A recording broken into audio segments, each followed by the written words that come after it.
Shane Watson had a tough life, and he was only 13 years old. He did not have much guidance. In fact, he had no guidance. On one hand, his dad was in jail. He had been in a biker gang for many years, and they were committing some petty crimes. His dad was not getting out anytime soon, though. And then his mother, she was just completely destitute. She didn't have any money. She was never around. She didn't want to be around her kids. She was not calling. She was not a mother by any stretch of the imagination. She was just gone. She just disappeared. And Shane had nobody. So with no parents and no home and nowhere really firm to go, the Watsons, they're a pretty big family that's connected. They kind of chat about it all and decide, okay, well, you know what? Shane can go live with his grandparents. And, his grandparents are like, okay, great, Shane, come on in. Shane's a little troubled and he's 13, so those years are kind of ramping up. But, they're prepared to take care of him. They've raised kids before. Now, everything is going pretty well until Shane gets dealt another unexpected blow. His grandpa gets very sick. Shane's grandpa gets so sick that he can no longer take care of him. And so now the Watsons are having conversations again. We care about Shane. What do we do? Well, one person steps up. And her name was Michelle Knotek. Michelle had a pretty stable family. She was married, she's got her husband in the house, she's got 2 daughters, she worked in healthcare. Seems like a pretty good place for Shane to go. Now, Michelle is a little crazy. They called her Crazy Shelly, but that is not that big of a deal. We need a solution now. And Michelle's gonna take great care of Shane. Now he's got the father figure he's never had, he's got 2 little sisters. Well, let's move him on in because Shelly will take great care of Shane, right?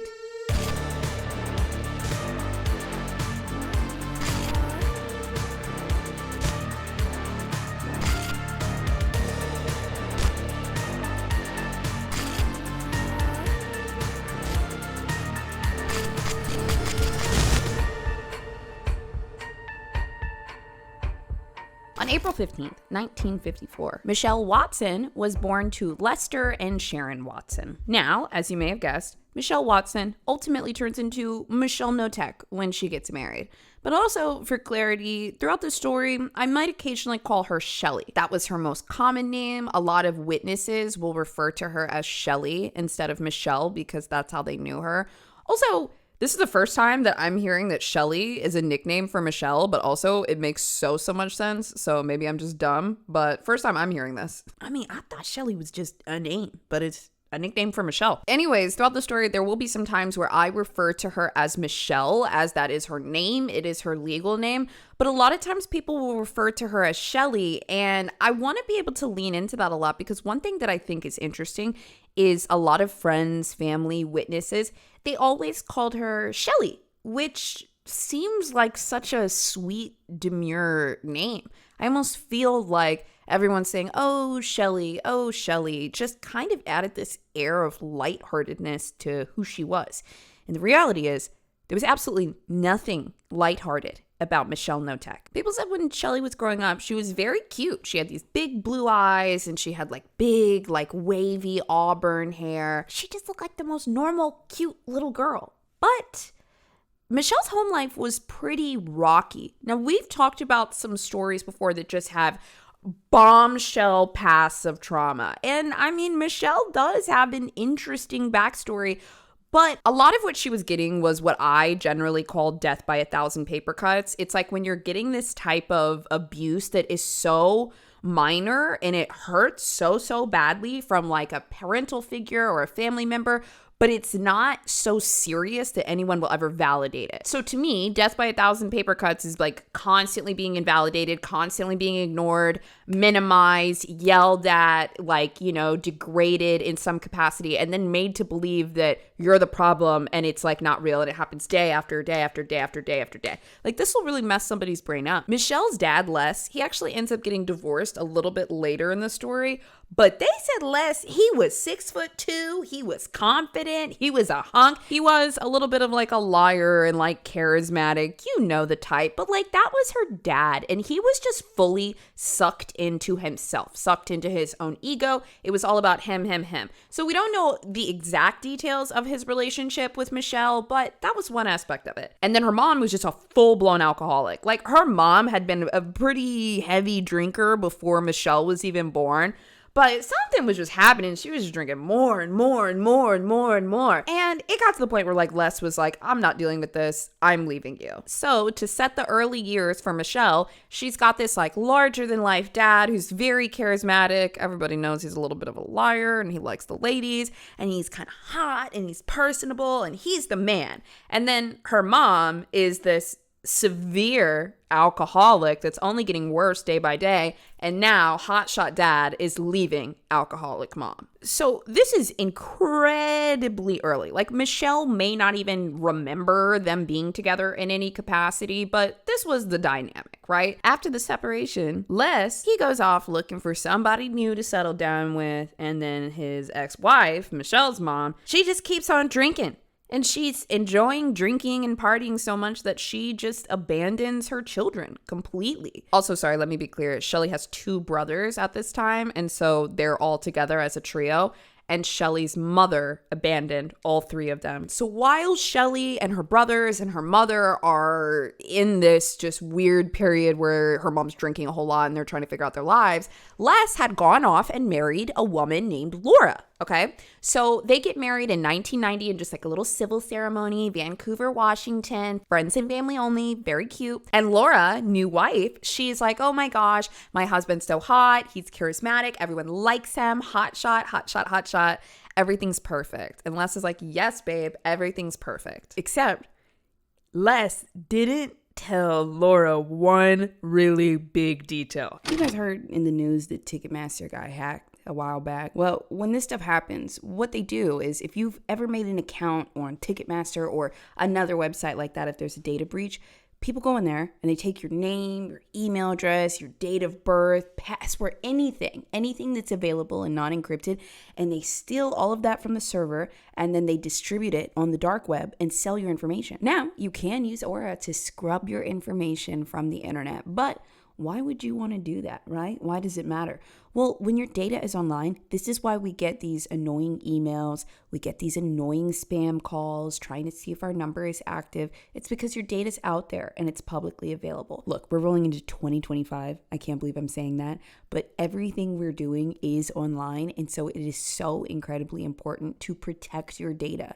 Like, this is just as important as your Netflix subscription. And it's really around the same price, if not cheaper. I'm pretty sure it's cheaper. Regardless, you don't want to leave yourself or your family vulnerable to data breaches. So go to aura.com/sinister. You can sign up today and you'll get 2 weeks free. That's right. All you got to do is type in aura.com/sinister for a free 2-week trial. Aura's gonna take care of you. Protect your data. And like, hold your breath for a minute, because I need you to like almost put yourself in Laura's shoes, because this is a big deal. Imagine you marry a man and he's so wonderful, he's so great, y'all are gonna have babies, he's so perfect, and then you find out that he never told you he had 3 kids from a previous marriage and he had already agreed to raise them. That's right. Les married Laura, didn't tell her that he had 3 kids, and that after they were to be married, he had already agreed to raise the 3 children so that they didn't have to stay with their alcoholic mom. So Laura thinks she's just married into this like amazing situation, and now she finds out she's about to be a stepmom to 3 children that she doesn't know. And guess what? They're coming next week. I'm trying to walk in Laura's shoes for a minute here, because she's probably beside herself. Like, you love this man. He's got 3 kids. Well, the kids need help because their mom is a terrible alcoholic and she's not taking care of them. Well, okay, I guess. And then Les is like, by the way, baby, I got to tell you one more thing. She's like, what do you mean I got to say?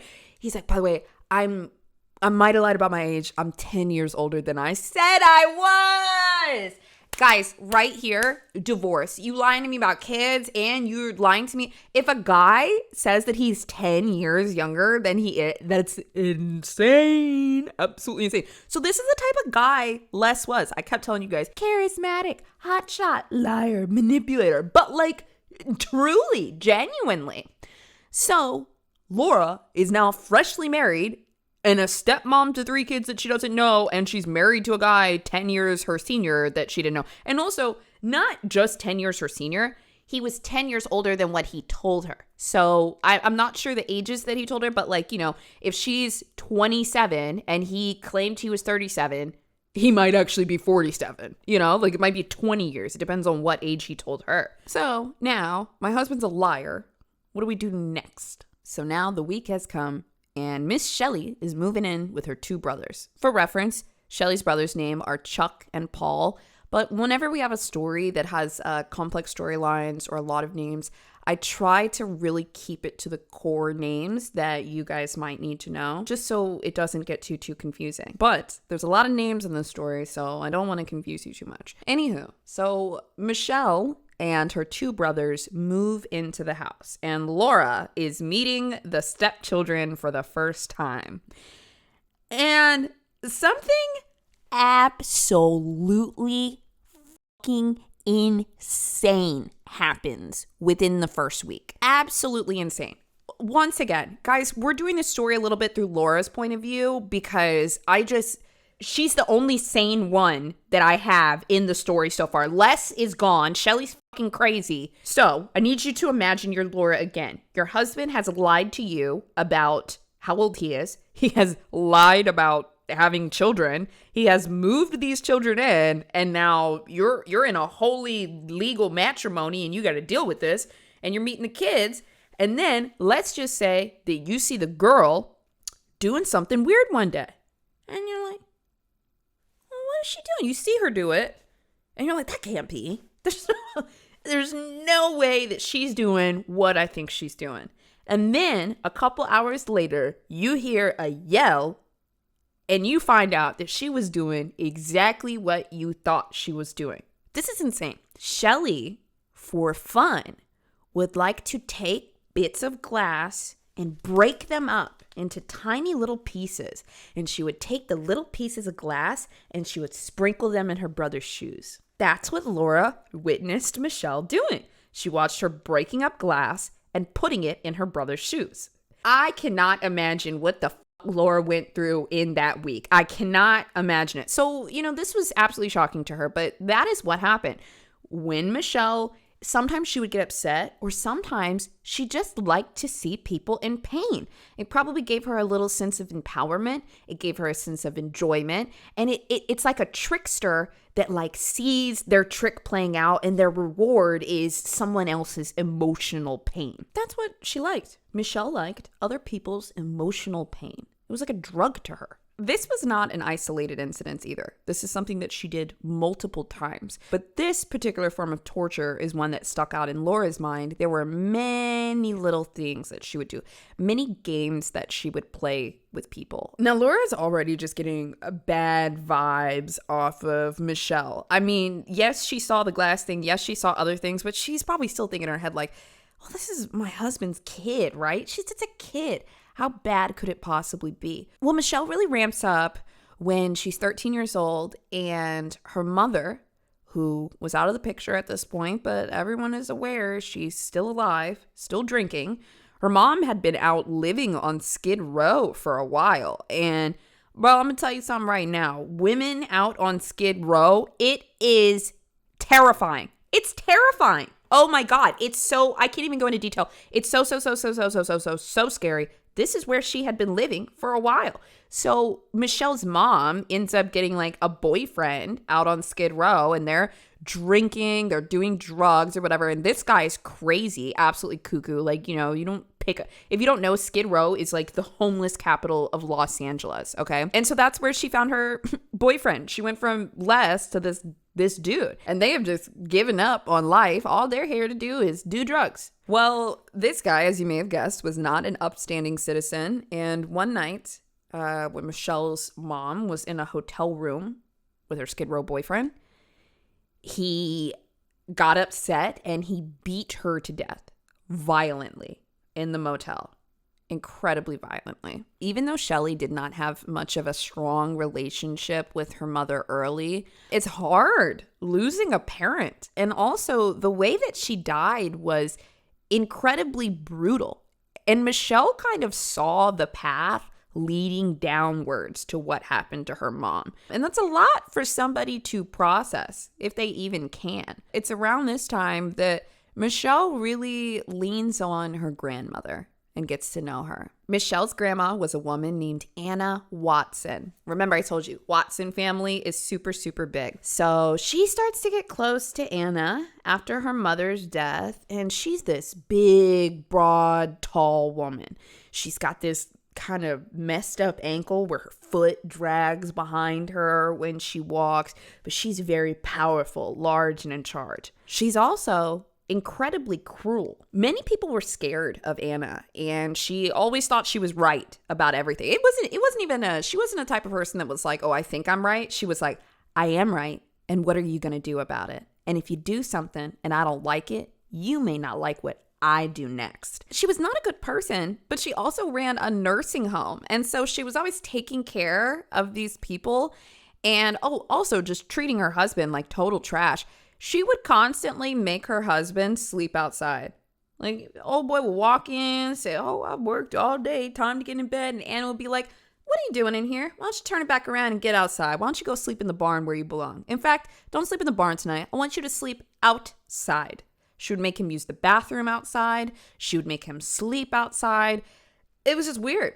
Now, Grandmother Anna is a very important character to Michelle because Michelle's school was actually right next door to the nursing home that Anna ran. So quite often after school, Shelly would go and just visit Anna, and she was seeing how all the nursing home patients were being treated, how Anna's husband was being treated, and how Anna was just in power. Somebody described later that her dynamic in the house was not that of a caretaker. It was of like masters and slaves in the house. And Michelle was not protected just because she was a Watson. Listen, it's officially vacation season. You thought vacation was all through the summer, June, July, August. No, it's September because it's cheaper because nobody's traveling then except for me and you. And you know what? While we're traveling on vacation, we need to not be stinky. How do we do that? Could there be like a baking soda free, paraben free, like full body deodorant that was created by an OBGYN with your body in mind?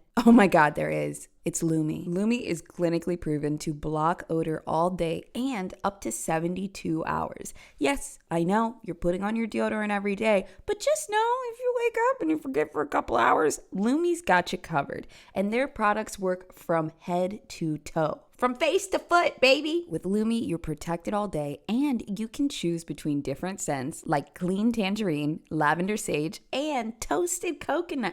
I like toasted coconut, but don't take my word for it, okay? It's all about your personal preference. And you know what? If you don't know where to start with the starter pack. It is perfect for new customers. It comes with 2 of their main products and then 2 that you get to choose on your own. And you get extra discounts on it. My code is going to give you 15% off. The starter pack is already discounted. Now, look, you can pick some other products off of the website and get your discount. But if you're not sure where to start, do the starter pack. Now, how do I get the starter pack, BOZE?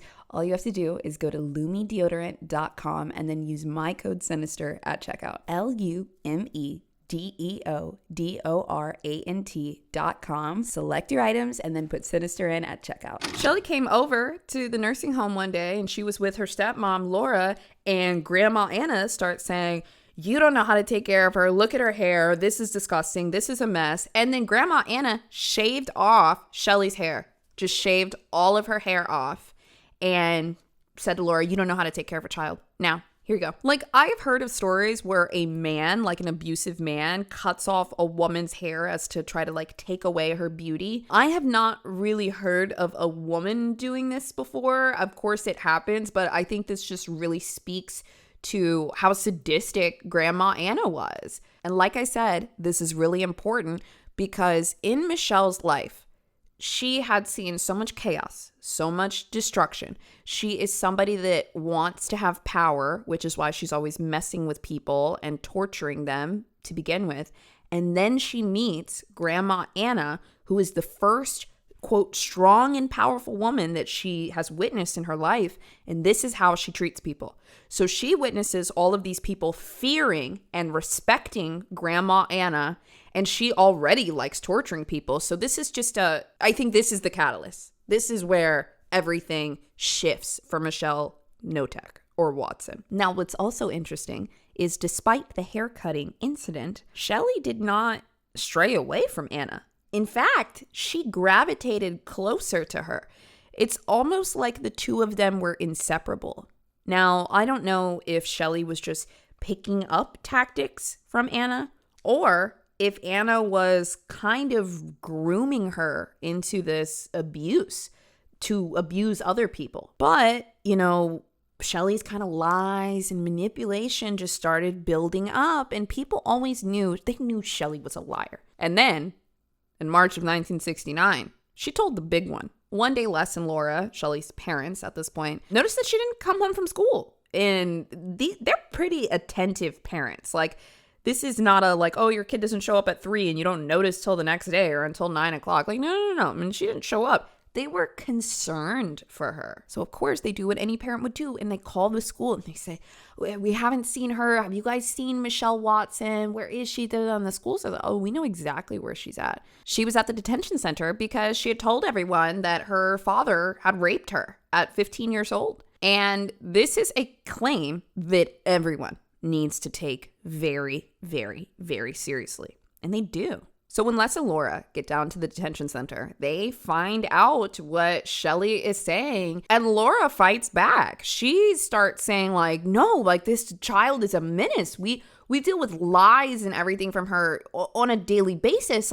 This is another level. And this is really scary because this is a serious accusation, not just for a child that could potentially be in danger, but other children too, because people like this, they do it in the shadows and they say little things to get away with it, right? So on one hand, the detention center really has their work cut out for them because this is serious. And on the other hand, Laura Stalling is this is just not true. Our daughter lies about stuff sometimes. And so the detention center is okay, we've heard enough from you guys. Let us handle this. So they handle it themselves. But then during the week after the doctor's examination, after multiple interviews and just really trying to understand what happened here, the detention center concluded that this was not true and it was not grounds to arrest Les. And so they let her go and they sent her back home. And when she came back, her demeanor was almost like she got away with it. In fact, what she would actually say, and I think this is so interesting, what Michelle would say when she was asked about her father assaulting her, allegedly, she would say, I'm innocent. I have never heard this before. I know that we don't compare experiences when it comes to any type of trauma, but when somebody asks, are you okay? I'm sorry that happened to you. What happened? And she just responds, I'm innocent. It's like she's not thinking about the severity of the accusations that she's made or the effect that it would have on her if this were true. She's just thinking about being accused of being a liar. And she just says, yeah, I'm innocent. Anyways, I just thought that response was so strange. So Laura and Les, apparently the most forgiving parents, they immediately get her a psychologist and she starts to take multiple sessions. That's something else too. To me, that is love, that the parents were like, we don't know what to do, but we're not going to give up on you even though you did this to us. We are going to try to get you help. And so she would go into these sessions with the psychologist and then sometimes do family sessions too with them as a group. And they couldn't get anywhere with her, to no avail. She would keep that mentality of, I'm innocent. I didn't do anything. And they're like, well, that's not what we're talking about here. And she would just be like, I'm innocent. So eventually they stopped going to the psychologist. So Laura is fed up with her. I'm surprised it took her this long. Good Lord, Laura. And then the school year rolls around and Shelly can't get into any schools. Her student record was so bad that nobody would take her. Eventually, Laura is like, okay, I gotta lie. So she fudges a few things and sends in, another request. And eventually they get accepted to the St. Mary of the Valley in Beaverton, Oregon school. She had to go all the way to Beaverton, Oregon, because nobody would take Michelle. She was such a problem child. So this school in Beaverton is pretty far away, and they end up sending Shelly off to go to the school. Like, okay, bye, Shelly. And guess what? Guess what she did? Guess what she did week 1? Same dog, same tricks. I don't know what the phrase is, but she's the same dog and she's doing the same tricks. She went over there, got her little piece of glass, crushed it up, and started putting it in the schoolgirl's shoes. She was tooth fairy and dust all over people's fucking shoes. She just loved to do this. This one is a very sad detail. It's terrifying. It's creepy that a child is doing this. But to get you into Shelly's mindset, you got to understand that she's sitting over here in the corner, salivating, waiting for somebody to put their foot in that shoe.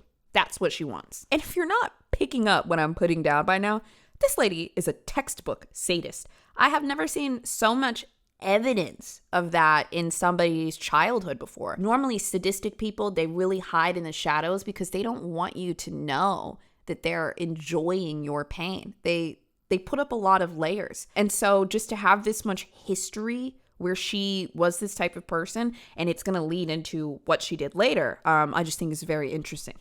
So fast forward to 1973. I want to remind you, Crazy Shelly is crazy, but Crazy Shelly is also kind of pretty. And she ends up finding love. It was actually her high school sweetheart. It was a guy named Randy Rivardo.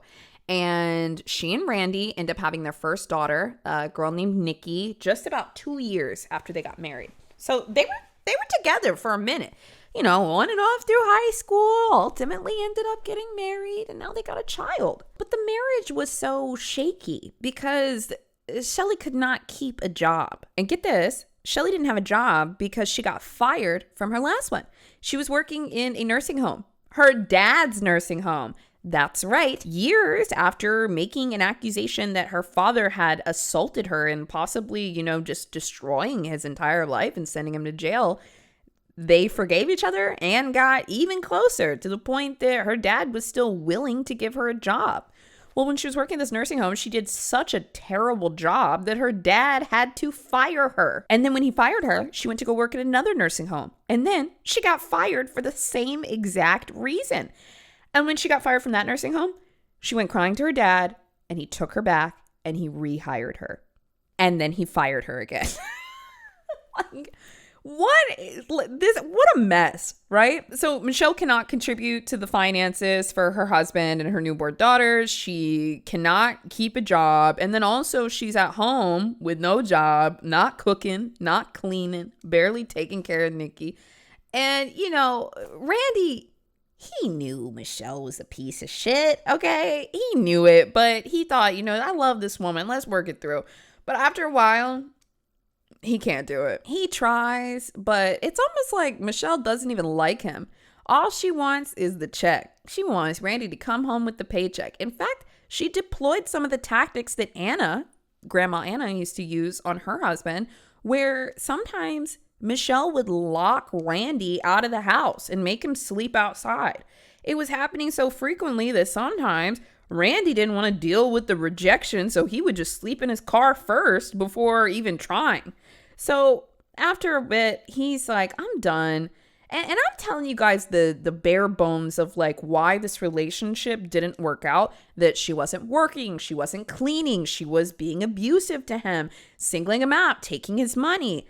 But on top of that, she was being crazy. This was a wildly emotionally unstable and sadistic woman, okay? She enjoys inflicting pain on people that they can't really explain. And I also just want to call this out for a second. Sadists, they live in the shadows. They're not as rare as you think.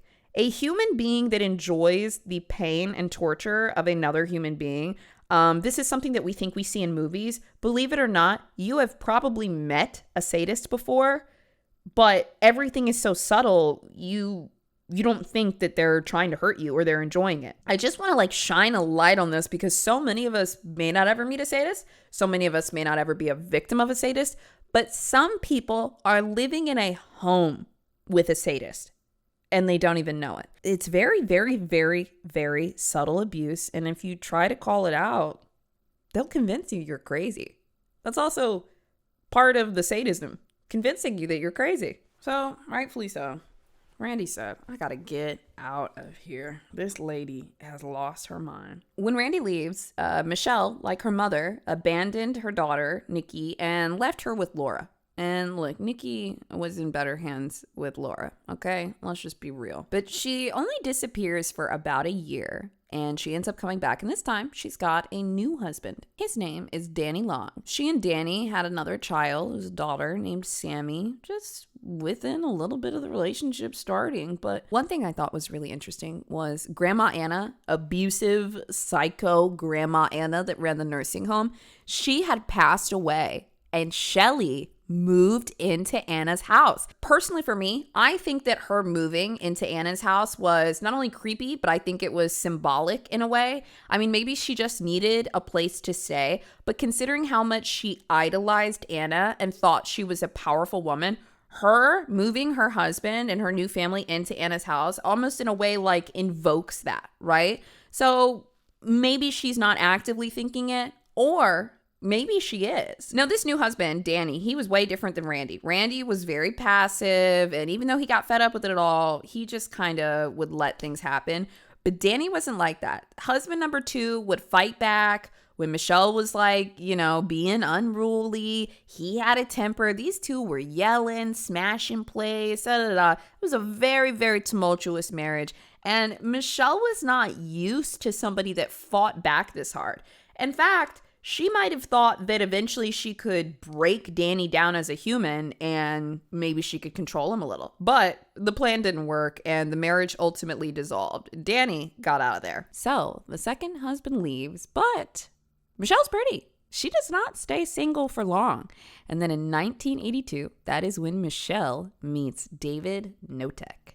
Now, at this point, her kids are 7 and 4 years old. 2 girls, Nikki and Sammy.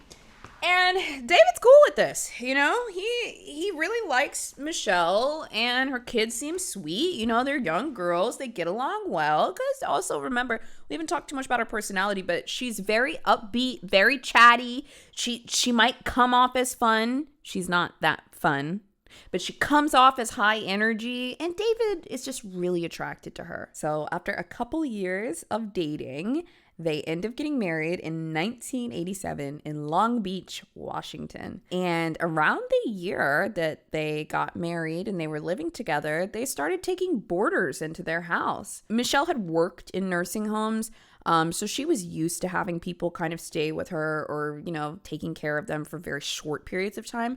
But this was around the time that she and David started letting people like, oh, you live here, you eat here, you're part of the family, you're part of the community.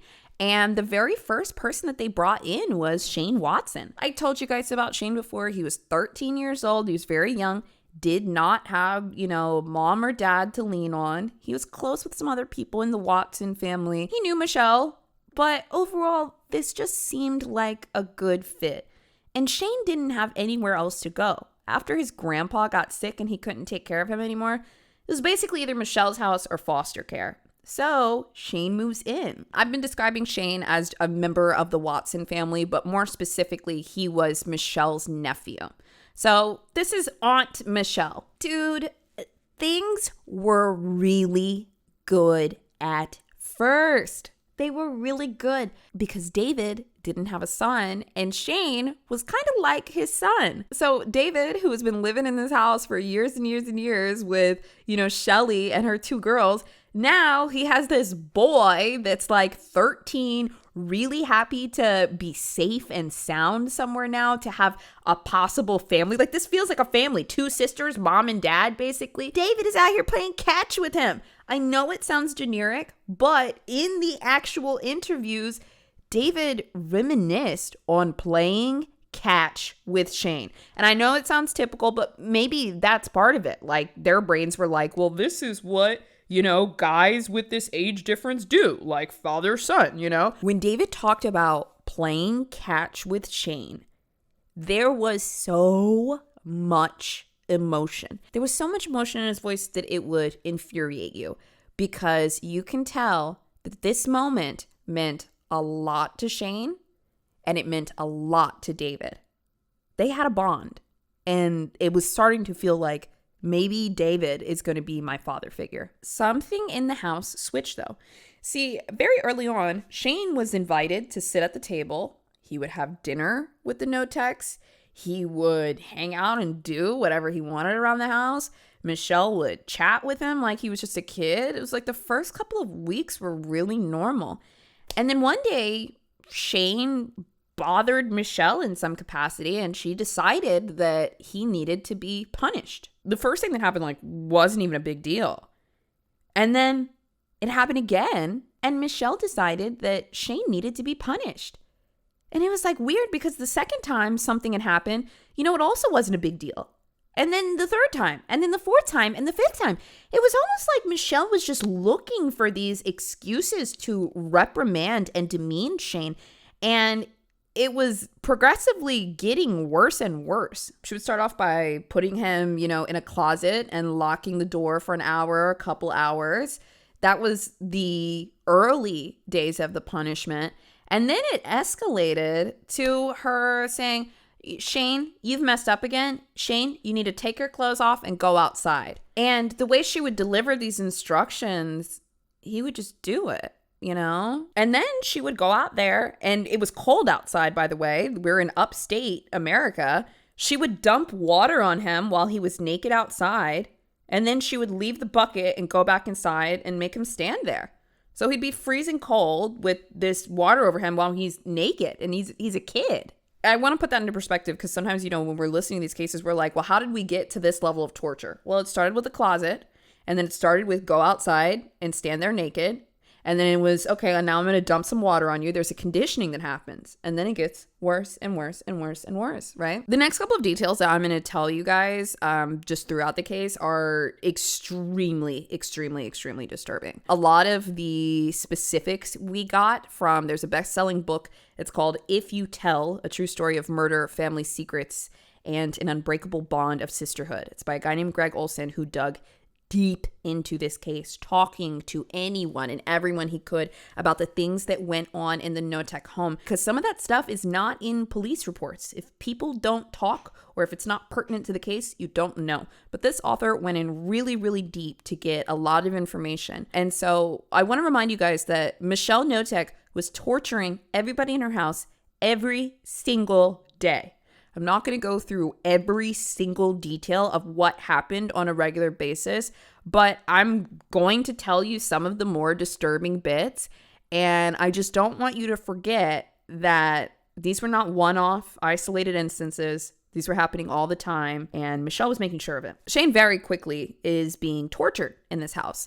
But her two daughters, Sammy and Nikki, were also not immune from this torture, much like how Shelly was not immune from Grandma Anna's torture and punishments. Neither were Shelly's daughters, but she would give them strange, humiliating forms of punishment. One example was she had her children, daughters, cut off their pubic hair in mounds, and she would have her hand them the pubic hair in front of Shane or in front of other members of the family. A very subtle and disturbing humiliation tactic, but that's one thing that she would do. She would also often put Shane in a dog kennel. The dog kennel actually came after the being outside with cold water dumped on him. The dog kennel was an escalation. She wanted Shane to know that she was treating him like an animal.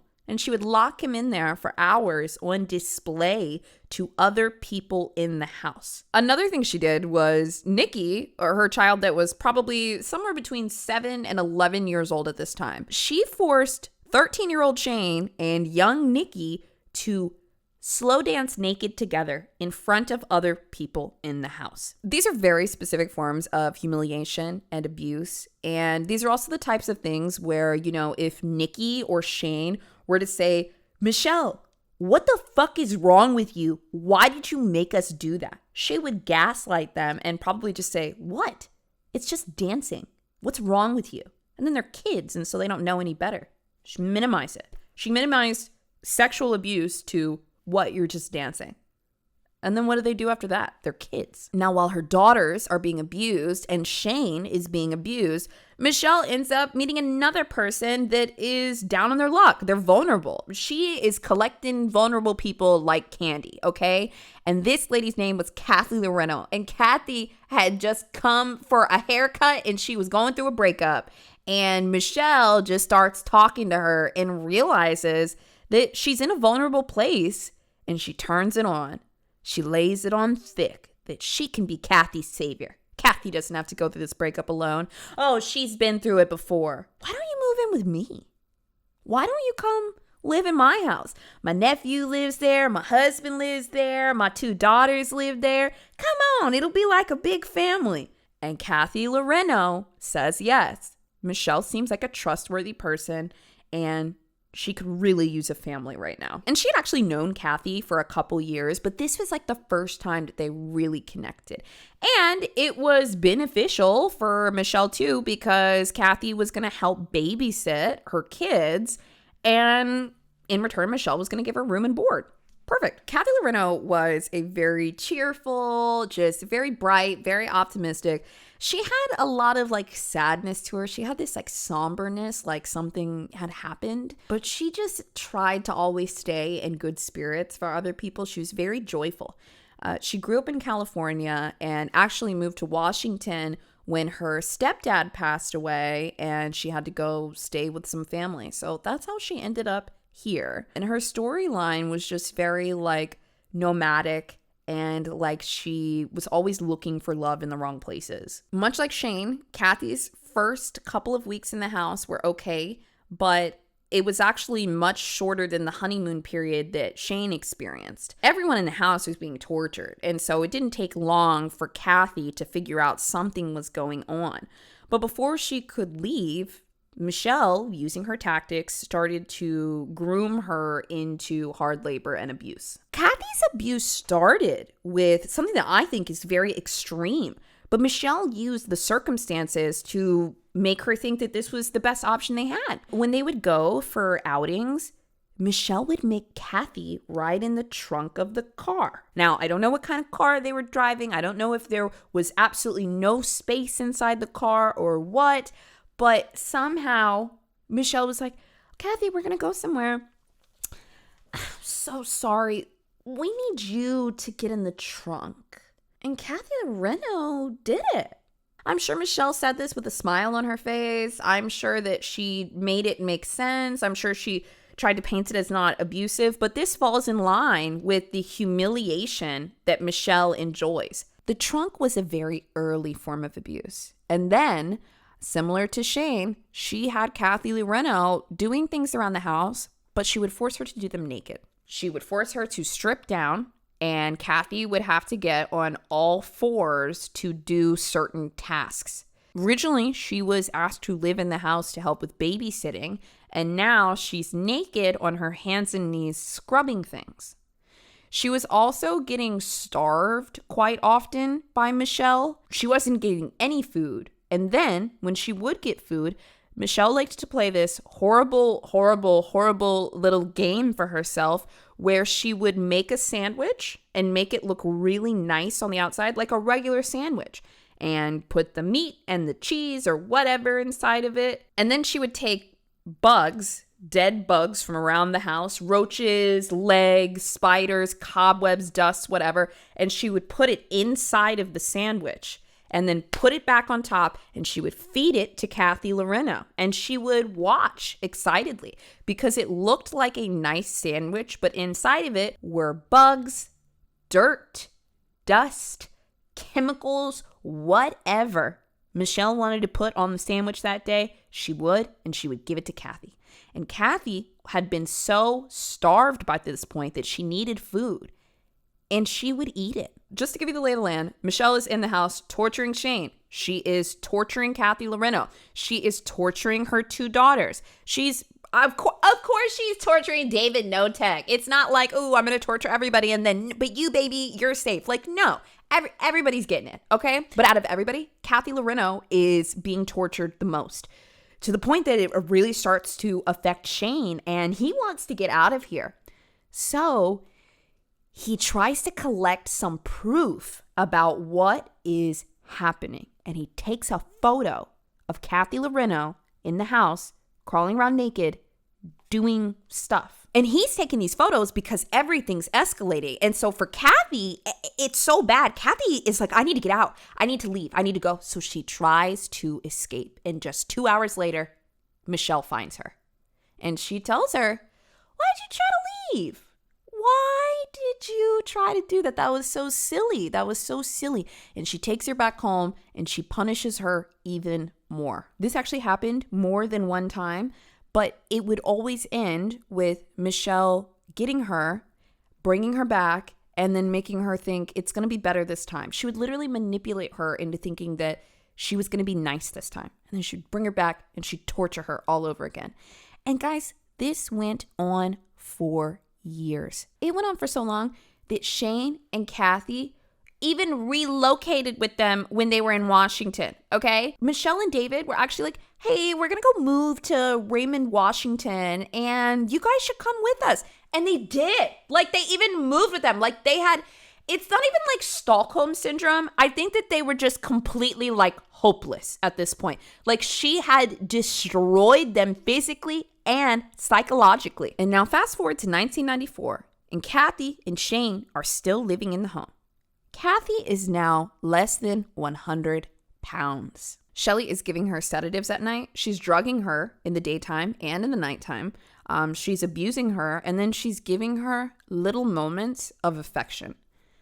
90% of the relationship that Michelle has with her is her abusing her. But Kathy lives for this little 10%, when Michelle will share a laugh with her or give her a soda or smile at her. She's desperate for those moments, and she has created this. Michelle has made her dependent on these moments of kindness. But in between these moments of kindness, she's beating her, she's hitting her, she's spitting on her, she's doing whatever. There was actually one story, and remember, I'm not telling you every single abusive thing that happened here. I'm pulling out some of the craziest ones, but you got to listen to some of these moments and think about what else happened in that house. At one point, Michelle had decided that Kathy really upset her. And this is when she's really sick, basically emaciated, like not a person anymore. She can't even do anything wrong. What reason does she have to intentionally make Michelle mad? But Michelle has decided that she has upset her. So Michelle calls in all of the children, Nikki, Sammy, and Shane, and she gives them a pair of scissors. She instructs the children that they are to stab Kathy with the scissors. She has told the children that Kathy deserves this. And so one by one, the children line up and they are forced to stab this dying woman with a pair of scissors. And once they do it, they're free to go. It all culminates into one day where Kathy had sustained a particularly brutal beating from Michelle. And remember, she is constantly hitting her, beating her, slapping her, whatever. Like if Michelle decides that she's upset, Kathy has no chance. So on this day, Michelle had beaten her so badly. Her body was covered in bruises, cuts, sores. And she was left unconscious in the basement. And this is the time that David kind of is like, oh, well, let me see. He knows what's been happening to this lady for years, but it is so bad at this point. Her body can no longer take it. David said that after this beating, her eyes had rolled to the back of her head. She was having a seizure. There was vomit coming out of her mouth. And I'm sure this wasn't the first time that it happened. David claims that he turned her on her side, tried to get her to, vomit on the side instead of like into her mouth. And he didn't know what to do. He claims he tried to revive her for like 5 or 10 minutes. But ultimately, he didn't want to take her to the hospital because he said she was beat up pretty bad. And he didn't know what to do next because he didn't want the kids to find out. That's right. After years and years of torture, physical torture, from someone who pretended to be a friend and lured her in. Kathy Lorenz was beaten to death and ultimately succumbed to her injuries over a period of several years. And David's response was, well, I didn't want to call the hospital because she'd been beat up pretty bad. So, yeah, I didn't do that. But you know what he did do? He told Michelle. Because Michelle is the leader of the house. And Michelle always knows what to do because David is a weak man. Shelly tells David that he needs to get rid of the body. He needs to burn the body. And so that's what they did. I'm not sure exactly how they did it because you guys know a lot of times in cases people try to burn a body and it doesn't go anywhere. You need extreme heat for that. But they did something because they were able to burn Kathy down to mostly ashes and bones and other human fragments. And he took the ashes and he dumped them in the water. And that was the end of Kathy Lorena's life. A woman who was just looking for love and was incredibly trusting and loyal. But the Knoteks can't tell everyone else that's what happened to Kathy. The kids are going to be like, well, where's Kathy? Where is she? Because remember, Shane knows what's going on. Shane has taken this photo of Kathy being tortured. He knows. But the Knoteks go back to the kids and they tell Nikki, Sammy, and Shane, they're like, hey, Kathy actually ran off with this trucker boyfriend she has. Yeah, she fell totally in love with him and she's gone to be with him now. And the kids are a bit older now. Remember, Shane moved in when he was 13 and Nikki, she practically a grown-ass adult by now. This has been going on for years. They do not believe this. They know that Kathy couldn't even leave the house to meet a man. Where was she talking to this guy? But they can't say anything. So that's the story in the house. So now it's also awkward because it's the kids are like, where's Kathy?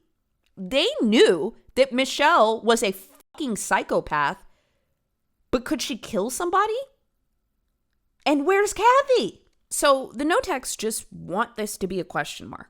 But Shane knows better, and he had already started documenting some of this abuse. And he was going to get out of there, and he was going to help them. So Shane told Nikki, the oldest sister, here's what I'm going to do. Here's how we're going to get out. Here's what I think is going to happen to her. You don't have to do anything. I'm going to handle this. He was almost big brothering it. He was like, I'm going to handle this. I just want you to know. I just want you to back me up. And Nikki's like, okay. And then Nikki went and told Michelle what Shane planned to do. After Nikki told Shelly, Shane disappeared. He went to Alaska to go do offshore fishing. It was very common that a lot of boys in the area went and did that. And so when Shane disappeared, and told Shelly that he was going to go do offshore fishing, she let everybody know that he decided to leave. And that was that. He never went to the police. He just decided to go move and start his career instead. And everyone was like, okay. And now the house is so quiet. Everybody's gone. So Michelle starts looking for more vulnerable people. Let's be real. That's what she's looking for. And then comes this guy named Ronald Woody. They called him Woody Woodworth. Woody was an interesting character. He was a shorter guy. He was about 5'6" tall, and he had all white hair. He's an older guy. His job, he was a proofreader for a local newspaper, and he also had some weird hobbies. Not just hobbies, but I guess skills. He could read hieroglyphics, which I just think is such an interesting fact. It says a lot about who he was as a person that he was like, I'm going to learn this. He also was really, really into rare gemstones. He could identify all of these. He could tell you where they came from. He liked gemstones. But also, Woody liked drugs, okay? That's why, he's kind of being nomadic around this age. He had actually moved up here to take care of a family member, but something's changed. And now he just wants to volunteer at the newspaper. I mean, I said it was his job earlier, but he wasn't even getting paid for this. He just liked it. He just wants to volunteer at the newspaper, look for some gemstones, and do some drugs. And you know what? I'm not mad at Woody. However, don't do drugs. I'm just saying I understand Woody's old dude vibe, and I'm not mad at him. So he moves into the house, and Shelly just can't wait. She literally cannot wait to start abusing this man. I mean, you gotta understand, this is almost like an addiction for her. She gets an emotional high when someone else is emotionally distressed. So she wants that dopamine hit, and the way she does it is by abusing people. Shelly enjoyed making Woody jump off of things. She would make him jump off of things with bare feet at a low height, and it would escalate to her making him jump off of the roof with bare feet onto gravel. He was an older guy, so this would cause injuries on his feet, his legs, his knees, everything. She would also make him do labor in the house in just his underwear, and she would also make him drink his own urine, and she would watch. She also was very worried about him having any type of outside contact, so she cut him off from his friends and family very, very early. She also would, when he would jump off of things and his feet would get injured or messed up, she would say that she was going to take care of him by cauterizing it or sanitizing it, and then she would pour hot water on his wounds, on his feet, and then afterwards she would dump bleach on them. So I just want to be very, very clear about what she was doing. She was forcing him to jump off of things, injuring himself to the point of his feet being bloodied and bruised with multiple lacerations and open wounds. She would dump hot boiling water on the feet and claim that she was helping him. And then afterwards, she would also spray bleach on his feet and claim that she was helping him. She would say that it was a treatment. This type of torture went on daily for over 4 years. Woody moved in 1999. And by August 2003, he had succumbed to his wounds and his torture, and he also passed away. When Ron died, David was out of town, so Shelly hid his corpse in a freezer, and by the time David got back, she took the body out of the freezer and told David that he had to get rid of it and bury it in the backyard. And that's what they did with Woody. They buried him in the yard. Now, I want to introduce one other character that hasn't been as important so far because they couldn't talk. Tori Knotek. Tori is David and Shelly's youngest daughter. So inside the home was Shane, Nikki, Sammy, and then Tori, who was the youngest by far. But Tori is now older. She's a teenager, and she knows something is wrong with my mother. And I don't know what it is. Maybe because this is David's baby, okay? I don't know what it is. But Tori said, what the fuck are we doing? And so she decided that she was going to go to the police. Now, this time, Nikki, who told last time when Shane was going to go to the police, she realizes, okay, there's no playing around anymore. Shane is gone. Kathy is, quote, gone. And you know what? We know Woody is dead. Okay? So it's time to go to the police. And little did they know that this was the moment that was going to change all of their lives forever. Once Tori went to the police, it really cracked open the entire case. Now, she didn't collect proof, even though, you and I are hearing this story and we're like, this is fucking insane. All these people died, But when you're going to the police with such an insane story about your mother, you gotta kind of have something, So she told the police and they didn't really believe her at first. Or even if they wanted to believe her, they didn't have anything to move on, The only thing they could investigate was, okay, well, yeah, let's do our due diligence. And you know what? No one's heard from Kathy or Shane in years. And their last known addresses are the Knotek's house. So we'll just at least go there. So they go there to talk to her. And Shelly actually ends up producing these letters that she claims are from Kathy, where Kathy says, oh, I fell in love with a trucker. Bye. But what's kind of weird, the police don't think about this. They see these letters and they think this is real. They're like, oh, okay, she ran off with some guy. But then the kids that are seeing these letters are like, when everyone has been looking for Kathy for years, because her family was looking for her for years. They filed a missing persons report after a while. When Kathy's family was looking for her, why would Kathy write to Michelle and not to her family? When her family was just looking for a sign of life, it didn't make sense that she would only write to Shelly. And the kids knew this, But either way, the police look at these letters and they're like, oh, okay, well, maybe everything's fine. So things end up going cold for a while until they talk to David Knotek again. When Woody went missing, and another guy went missing, Michelle's name started buzzing around the police station again. So they decide to talk to David. And when they talk to David, I don't know what it is. I don't know if this guy was dumb or he was just tired of holding all these secrets on his chest. But he started laying out everything. Everything from A to Z. From playing catch with Shane and almost becoming his father figure to where they are now, David laid it all out. And it seemed like he was either shocked or remorseful. David's confession was absolutely insane. He walked them through everything. And also, it was the first time that they had heard Kathy didn't run off with a trucker. She was killed. And David admitted to it. After they talked to him in this interrogation, David actually takes them back to the property where the Knoteks lived for many years. And they're just walking up. And like I said, maybe stuff was heavy on his mind or something, but he says something that absolutely shocks them. They're walking by and he points over there and he says, and over there, that's where I shot Shane. And then he just keeps going. It turns out when Nikki told Michelle that Shane was going to go to the police, she immediately went to David and said, David, they're going to tell on us. We need to do something about it. And he went outside and he shot Shane with a .22 caliber rifle. He told police that he was, quote, always worried that Shane would tell, but he deeply regretted killing him. The details of this case were absolutely insane, and they started to get out into the public, okay? And the hometown, they went crazy with this case. Of course, people had said for a long time Shelly was an oddball. She kind of came off as like flighty, very manipulative. Some would even say evil, but you never call somebody evil until you find out what they did. But you realize later you could always kind of sense it on them. They said that her temper was always very scary and volatile. It's like she was wearing a mask, but if you said the wrong thing, she would just take it off and start freaking out on you. After the details came out, that's when they really started calling her Crazy Shelly. Now, people around town also had a lot to say about Dave as an accomplice.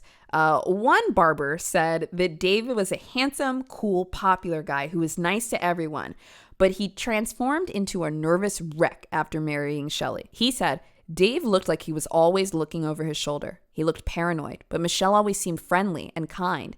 And the Knoteks looked like a normal family. I thought he was just stressed. And y'all remember Laura. Laura, after all the details came out, Laura was still, fed up with all the stupid lies that she had to fight through with Michelle before. I think that she really enjoyed tormenting Laura with lies because she could tell it bothered her so much.